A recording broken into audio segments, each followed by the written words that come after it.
When you're ready to be really serious about a guy, just use good judgment. Come ask daddy, come ask mommy, and let us instill our wisdom and our mistakes, and just don't be in a rush to prove that you're an adult. Hey everybody, Art Eddy here for the Life of Dad show. Here on the Life of Dad show, we like to interview dads who have made a name for themselves, whether they're actors, athletes, entrepreneurs, CEOs, musicians. They've all accomplished many great things in their career, but they talk about the thing that they're most proud of, and that's being a dad. In this week's episode, we are talking with the very funny and talented Finesse Mitchell. You might remember Finesse from his Saturday Night Live days, or some hit TV shows. Finesse talks to me about raising his two daughters, talks about his new comedy special on Showtime, and also the correlation between having babies and having success in his career. You're going to find it very interesting. So without further ado, here's my interview with Finesse Mitchell on the Life of Dad show. Enjoy.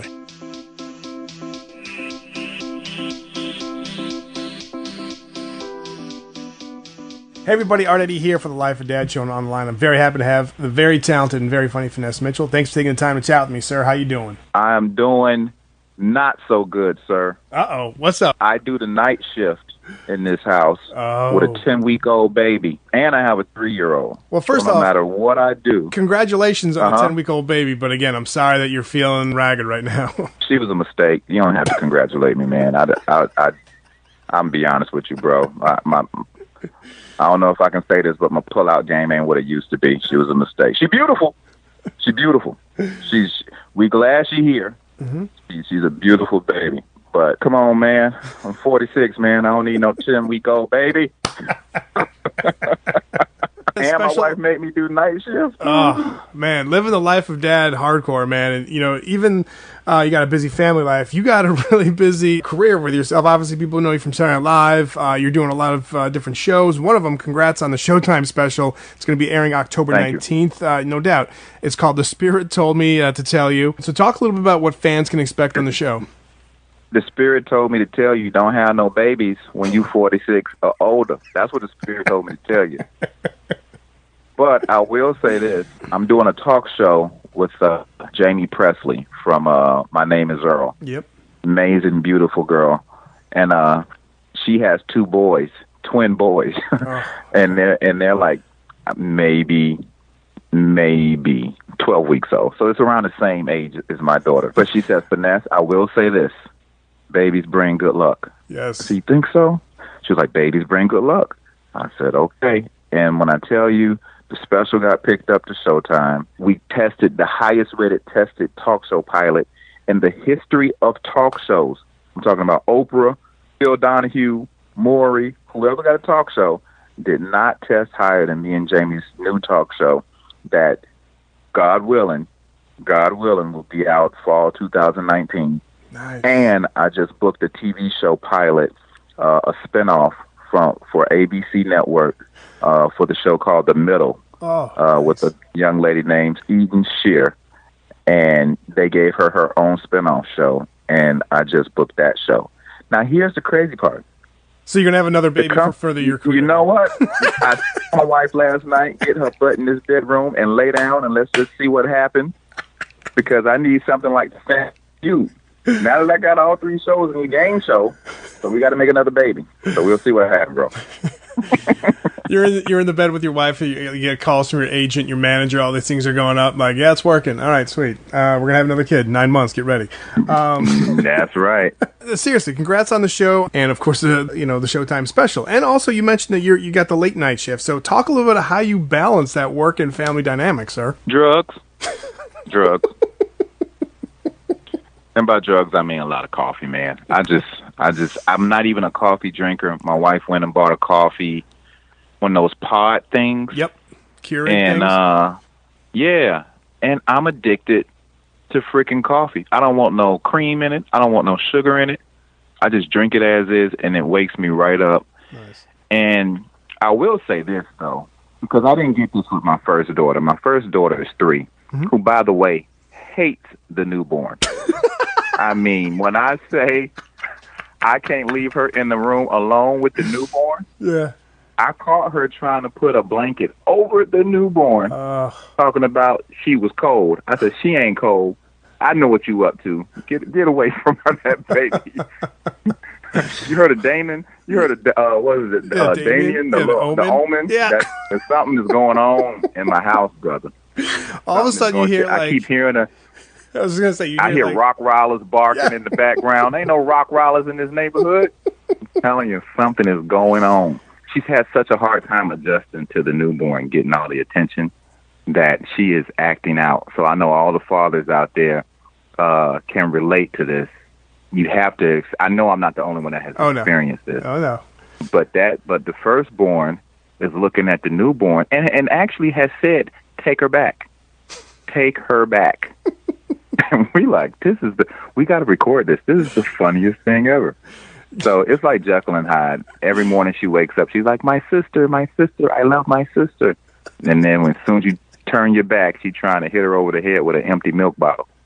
I don't know. It's crazy. You hear that horrific orchestra of from The Omen. All of a sudden you turn around and then you turn around, look at her. It's like Sunshine and Rainbow songs from like a cartoon, and you turn around, so it's going back and forth. Here's the thing. Here's maybe some help from I'm a dad with 2 daughters. They are 10 and 8 right now. And okay. And since your youngest is 10 weeks, this can still work. And you're going to have that sibling rivalry. As your oldest, she's going to be like, hey, I want some attention, all that good stuff. Have your youngest, and this is gonna the 3-year-old probably won't even think about well, how can she buy something? Have the youngest get the oldest something and be like, hey, this is from so and so, this is from you to you, and she just wants to say thanks for being a big sister. We did that when I brought my oldest to go see the youngest when she was born in the hospital. We had a little gift waiting there for her, and my oldest Lily, she was 2.5. She had this big smile. She goes, really? Oh, thank you so much. So do something along those lines where you have your youngest get your oldest something, and maybe things will turn around. You know what? I think that's a great idea. I'm going to implement that. Nice. But knowing me, I'm probably going to say, and it's from me too, because I get jealous as well. Me and your 10-week-old baby spent a lot of damn money on you, young lady. Stop trying to kill her. Put the blanket down. I don't let Santa Claus get no credit in this house. The Tooth Fairy, Easter Bunny, nobody get credit in this house but Daddy if I spend my money. Gotta get my love. That's probably where she get her attitude from too. Take me back to the first time when you found out when you were gonna be a dad, when your oldest was coming along. What was kind of going through your mind, sir? The first time I was gonna be a dad, what was going through my mind? That, number one, healthy baby. Healthy baby, healthy baby, healthy baby. And then number 2, is it mine? Yeah, it's mine. Stop saying that. Just because you black, you ain't got to say that all the damn time. It's mine. And then number 3, you know what? Stop saying you can't afford it, because your brother is broke and he got 3 kids. So this can happen. Don't panic. Yeah. You know what I mean? Yep. And that's pretty much it. Healthy baby. Is it mine? Yes, it's mine. And then can we afford a baby? And what was so funny, man, is that I'll never forget my SNL days, because sometimes I used to, have these one-on-ones with Lauren. Mm-hmm. And I asked him one day, I said, we were just talking, and he said, Finesse, do you have any, you got to do the Lauren voice, Finesse, do you have any kids? And I was like, no, I don't have any kids. He said, oh, okay, that's really good. Well, if you waited this long, you might as well wait till you're 40. And back then, I'm like, Lauren, that's what? I'll be so old. Why would I wait? I said, who's going to play with the kids? He said, somebody will. Don't worry about that part. And I was like, oh, damn. Okay. And so I don't know why, but anytime I thought I was ready to have a baby, I kept having Lauren in my head saying, wait, pull out. And so then that's pretty much it, bro. That was going through my mind. Well, Lauren does have a recipe for success, but I think it's almost the opposite for you, because we talked earlier that once you start having kids, more opportunities come your way for your entertainment career, right? But I didn't know that. I would have had it when I was on SNL. I would have been on the show more, and I wouldn't have been let go. They would just would have let go of Horatio. But I didn't know. That's awesome. Oh. Talk about talk about SNL. Like, how much fun was that? Because obviously, people always, whether they're writing books or they hear stories and all that stuff. What do you take most from your time over at SNL? Second best experience of my life. I loved it. Amazing. You really go into it, and because I wasn't a sketch player, I wasn't in an improv troupe. I was just one of those few clubs, because SNL has a lot of different types of alumni, and so I'm in that stand-up alumni. And everybody from Rock to Damon Wayans, who was on the show maybe a month that people don't even know about, Adam Sandler, Jay Moore, they all tell you it's the hardest thing to crack because all the sketch players gang up on you and sometimes lock you out of sketches. Really? It's just a weird thing. The best thing about it, was the celebrities. There's no way you're not going to be starstruck. My second show was Halle Berry. I never thought I would be sitting next to Halle Berry and our knees would be touching on a couch, and then she would touch my leg and look at me and smile like, this is going to be so much fun. And I'm like, we're about to have sex. You know what I mean? Like, like I didn't even know you weren't supposed to say stuff like that out loud. That was almost my first and last week. So I'm telling you, bro, week after week of people that you just, what was funny? At the time, Jennifer Aniston was on the show. I'm not a Jennifer Aniston fan. Everybody was going crazy. Seth Meyers, Jimmy Fallon. Then I read her bio, $1 million an episode for Friends. Then I thought she was real cute. You know what I'm saying? Because I'm like, holy crap. I didn't know I was attracted to Jennifer Aniston like that until I read her bio. But then at the after party, how about my dumbass trying to flirt with her, and Brad Pitt walks in, the whole party goes crazy. I didn't know I had feelings for Brad Pitt. So it's just one of those shows where you just starstruck because you don't know who you go crazy over until you see him. Mm-hmm. And then the actual competition, because, I was a student athlete at the University of Miami. I've been playing football all my life. Yeah. The competition of just, hey, I'm going to get my sketch on this week. You know what I mean? Mm-hmm. And I'm going to beat out everybody, because it is sort of like, it's that feeling, it's that euphoric feeling of, holy crap, my sketch is number 2 in the table read. Holy crap, they picked my sketch. Nice. Holy crap, I'm at the top of the show. And then you get cut before the live show airs. And then you have to call everybody and be like, I hate this show. You know what I mean? Yeah. So it's just that, the ups and downs of that. And then lastly, the legendary after parties, because in my day, we had some bomb-ass after parties. Nice. So everything you ever hear about an SNL after party was true. And I think that helped you get through the, weekend, whether it was good or bad, professionally. And then, you start over and the next week is a new week. Love it, man. And one of the things that I love growing up watching that show to now is, and I think that's, they always show those clips if they're showing if they're selling like the box set or seasons or whatever, is just when someone kind of starts breaking out of character and losing it.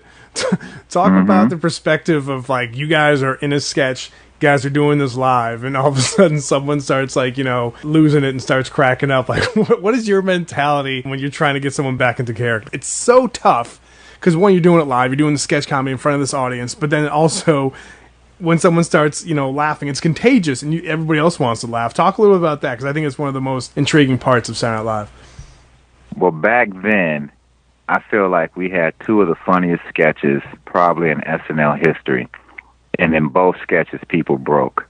One of the best shows, I think, in SNL history was Janet Jackson. She had a phenomenal show, and there was a sketch called Cork Soakers. And so if you keep saying it real fast, I want to cork soak, but but you just had to be there. Yeah. Cork Soakers. After a while, it sounds like, So she actually said, nobody recovered after that. Like she was like, cork. And I'm going to tell you, the audience, everybody in the sketch. It was probably like a 9-minute sketch because you couldn't get through it because people were laughing. That and Debbie Downer were Rachel Jack. The first Debbie Downer oh my God, bro. So those 2 sketches and watching people just break and you're there live, I don't know, there's no feeling like it. I was scared to do it. I'm not going to lie. because, Lauren frowns on it, and I'm like, hey, we already got 2 black dudes. He don't need to. I'm not going to be the one to mess up. Even if I wanted to laugh, I was like, don't you do it. Yeah.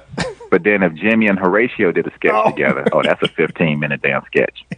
That gets 3 sketches cut because their sketch is going to take 15 damn minutes. It's a gift and a curse of laughter, but at the same time you get mad because it makes the show go long, and then a lot of people's sketches don't get put on. Nice, man. Thanks so much for indulging me in that. A couple more fatherhood questions. I'm going to hit you up with a Life of Dad quick 5. What are some of the core values you look to instill into your daughters as they're growing up? Well, since I'm raising girls, number 1, don't be a hoe. 2, don't be a stripper. Number 3, like Chris Rock said, right? You can judge how well as dad you did if there's no clear heels in their closets, right? Stay off the pole. Yep. Don't smoke a cigarette. Pretty much it. Make good grades. Those are all 3 things I did. I followed when I was a kid. I wasn't a hoe until I got to SNL. I never stripped. Well, there was that one time in college, but like Brett Kavanaugh, who remembers college? Do you like beer? And then, I do like beer. I do like beer. Wait a minute. Do you like beer, Senator? Do you ever drink? What in the man? When I tell you, if you interviewing somebody for a job, and you say, "Have you ever committed a felony?" and they say, "Have you?" Wouldn't you be like, "Okay, next"? Wrong answer. Next. That was a gimme, and you blew it. Next. Could you imagine your kids like saying that to you when you're trying to reprimand them? It's like, "Hey, don't punch your sister." Well, did you? Did you? Because I saw what happened yesterday. I was there. One of the biggest things I want to tell them is that, life is competition, and you got to have thick skin, and you got to really go after hard what you want in life. And, you're gonna get 1,000 no's. You're going to get 1,000 no's in 1 month. And so you just get used to it. But you press on, and you don't get depressed about it, and you don't get too upset about it. You just find another way to get what you want. And I think that tenacity is what a lot of people need to succeed in life. And then secondly, when it comes to love, don't choose the wrong dude. You choose the wrong dude, it's a wrap. Yep. You know what I mean? Mm-hmm. With guys, we're going to go through as many people as we can just trying to find the right one. But in the wake of all those girls, that's not our problem. We don't even see it that way. Yeah. But if you're a girl, the wrong guy breaks your heart, you kind of ruin for a little bit. Yep. So when you're ready to be really serious about a guy, just use good judgment. Come ask daddy, come ask mommy, and let us instill our wisdom and our mistakes, and just, don't be in a rush to prove that you're an adult. Oh, so damn true. So damn true right there. Like, I just gained some followers on that one, brother. Yes. Dude, find me on Instagram at Finesse Mitchell, baby. I'm dropping gold on this bitch. We'll definitely put up links where people can follow you all on different the platforms of social media. One more question for Life of Dad Quick 5. Since you're in the thick of it, like you said, you have a 10-week-old daughter. I always like asking this question because you get different responses, and I think you, just like anybody, for you, like entertainer, athlete, you want to keep on adding to your resume, quote unquote, like your just personal resume about going through life. So for you, what is like the one big piece of advice you would give to new dads who are listening to this, or dads to be? It's not as scary as I thought it would be. So don't run away from your responsibilities. Embrace it. There's nothing better than looking down into your kids' eyes when you're feeding them. Like, one thing I will say that I didn't do with my first daughter, because I didn't do night shift, my wife did night shift. And it's something about the daytime and the hustle and bustle and grabbing a bottle and feeding the baby, and you're off trying to thinking of yourself. You got stuff to do. Nighttime, you ain't got nothing to do. So sitting in a rocking chair every night, night after night, I feel like I get closer and closer and closer and closer to this kid. You know what I mean? Where I'm just like, I'm so in love. So I would say to dads, fall in love, and it's your child. Like, enjoy every moment. Enjoy every feeding.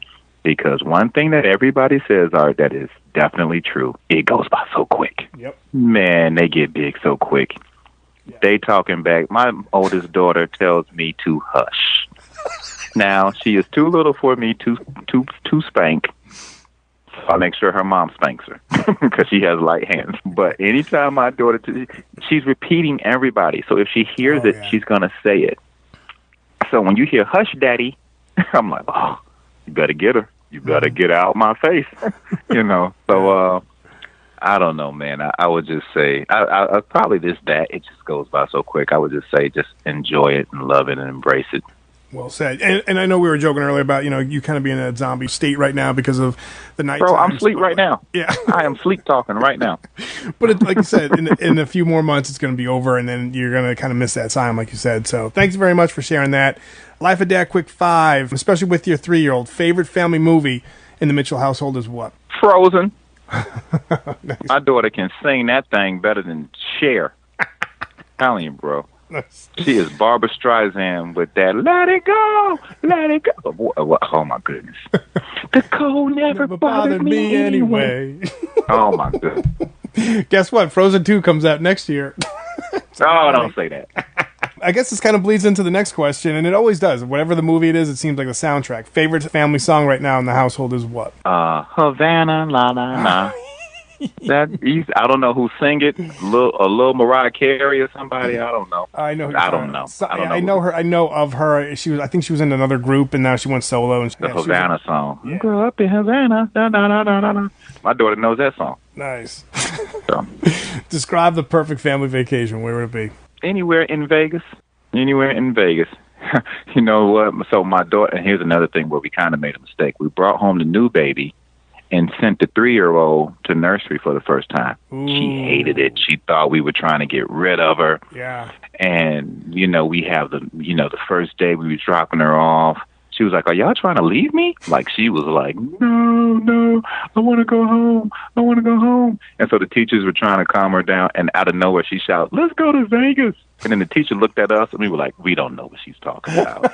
We don't know." We don't know where she gets that kind of talk from. I always go to Vegas because we're in LA, so we always go to Vegas, and we always have a great time. And so she just talks like, "Let's go to Vegas," like it's down the street. Oh, I love that. Yeah, you are now in the thick of them saying everything. Like when we drop off our daughters to preschool, it would come back, and the teacher's like, "So you do this for a living, huh?" And "Oh, you like that?" I was like, "Wow, yeah." Open. They just have just open mouth and saying everything. Playing football, obviously you did that at the U. Warren Sapp, Dwayne "The Rock" Johnson were on your team. What was that experience like? It was amazing, bro. University of Miami, best experience in my life. I played at University of Miami in the early 90s over SNL, to be honest with you. Oh, wow. Playing ball with such great athletes that you knew at the time, you were like, you guys are special. You should probably be drug tested. It was amazing. We did so much stuff that we were either supposed to go to jail for, just like a phenomenal time of kicking somebody's butt by 50 points and winning national championships, and just thinking, a lot of people from those teams were like the biggest names in the NFL. Yeah. The Ray Lewises, the Warren Sapps, Dwayne "The Rock" Johnson. He didn't go to the NFL, but he's like the biggest name in entertainment. The Ed Reeds, all these guys from all the receivers, all the tight ends, it was like, man, we had some really special classes back then. That's pretty much it. I'm a sports fanatic. The FSU, the Seminoles this weekend, and so I hope we kick that booty again. And that's it, bro. Like, I'm a diehard Hurricane football fan. I will always be that. And unfortunately, an Atlanta Falcons football fan. Oh man, I'm a Niners fan, so like when I was growing up, 80s, 90s, it was great, but right now I'm kind of feeling that pain right now. So I understand. You know what, bro? I know there was a great feeling when you were like, Kaepernick has just taken us to the Super Bowl. Yeah. If you're a Niners fan, you cannot forget that feeling. Mm-hmm. So why that man is out of the league right now and can't even be second string, I hate it when people say he's not a good quarterback. No, he was good. Here's the thing. Here's my take on Kaepernick. One, he should still be in the league. Two, I'm glad that Eric Reed is now playing with the Panthers. I don't want to hold you up, but for me, that the year that he came in, took over for Alex Smith, and just kind of blew up the league. That one game against the Packers, and this year just sticks with me. That one year when they went to the Ravens, when he threw that interception and he threw that pick six against the Packers, he never looked nervous. He looked like, we're going to get it. And then he just ran, I think, 171 yards and passed like for 100-something odd, and they just blew up the Packers. The only time I saw him nervous that year was in the beginning of the Super Bowl. Like the press, leading up, I think the 2 weeks of press and all this stuff, it's like, whoa, okay, this is huge. And it kind of got to him. A lot of people said I was the one. A lot of people were tweeting out when the power went out, and they said, if you see a guy with a backwards 49er hat matching Jordans running in New Orleans, that's probably Art taking out the Transformers, so the power would go out. For me, when they brought the light back on, Kaepernick was like, all right, we got this. And then they just started kicking butt. Their defense with Willis, and I'm so ticked off that he's gone. But with Kaepernick, they were doing it. And all of a sudden, Gore just kept on like going against, obviously Ray Lewis, because Ray Lewis was kind of going towards the end of the career. It was his last, season, I believe. They were like beating the crap out of him, running. All of a sudden, they took a timeout, and they're like, yeah, let's pass. I'm like, what are you doing? It was like in boxing. Right. You have this guy in the ropes. And then ever since that, even before this whole kneeling thing, a lot of people tried to change Kaepernick for something else, for a different quarterback, because they saw like what happened to RG3. Should have let Kaepernick do his own thing. He would have been fine. And I thought it would have been fine. Yeah, I agree with you. He should still be in the league. And I think that, he made the Niners, like that whole team from Harbaugh down with all the offense and defense, it was just like a tough defense. We're going to run the ball down, but we're going to have this guy that you don't know if he's going to throw a dart or he's going to run it or he's going to like hand it off to Gore. And that was that Super Bowl, like right at the end, I'm like, it was right there. It was right there. Trust me, bro. Falcons, Patriots. Oh, right yeah. there. We were right there. Yep, you had it worse than I do. I'll say that right there. You'll say, I'll say that. But all right. And lastly, I'm sorry because I know you're a busy guy. I don't want to hold you up. I love everything that you're doing, especially the Showtime special with the co-host with Jamie Presley next year. My fingers are crossed for you, and then the other show. And you got a lot of stuff going on. So this is probably maybe even a tough question because you got so many things going on. You're not thinking about it. But what is like your next thing that you want to accomplish in your career, sir? I want to definitely write, direct, and produce my own half-hour TV show. So if I could have my own Curb Your Enthusiasm, that's my next goal. Nice. And I think I'm headed towards that. Yeah. And other than that, just keep encouraging the younger comics that's coming up and let them know everybody can't be a Finesse Mitchell. Everybody can't be me. Yep. But then again, I can't be Kevin Hart, and Kevin Hart can't be Chappelle. You know what I mean? Oh, yeah. So it's like, let everybody just enjoy stand-up. Stand-up is something that you give outward. You know what I mean? You're making other people laugh. You're making other people forget about their bills, freaking illnesses, everything, and I just hate the fact that we get so egocentric in this building, in this business where it's like me, and I'm the best. I'm like, please. You know what I mean? If there were no social media, it would just straight be regular. Yep. You do a comedy special, people find you how they find you. Yep. So you may be a better marketer, you may be a better self-promoter, but I just hate when people are like, I'm the best comic. I'm like, okay. Yeah. I wish. Look how many followers I have, right? Here's a little tip. If you want to get that show and produce and all that stuff, here's my thing.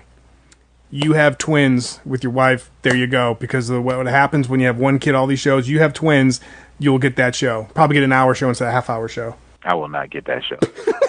I will never get that show. I just got content with where I am in my career. Well, thank you, sir. Yeah, the Spirit told me to tell you, October 19th, Showtime, baby. If you love this interview, Finesse Mitchell is now your new best friend. Find me on IG, Facebook, Instagram, and just treat yourself. I'm debuting on Showtime October 19th. The Spirit told me to tell you. Tell a friend, tag a friend. Don't miss it. Nice. And yeah, Finesse Mitchell, all on different social media platforms, correct? Yes, sir. And then also FINESSE. Yep. And then FinesseMitchell.tv. Go there to check out all the good stuff that he's got going on.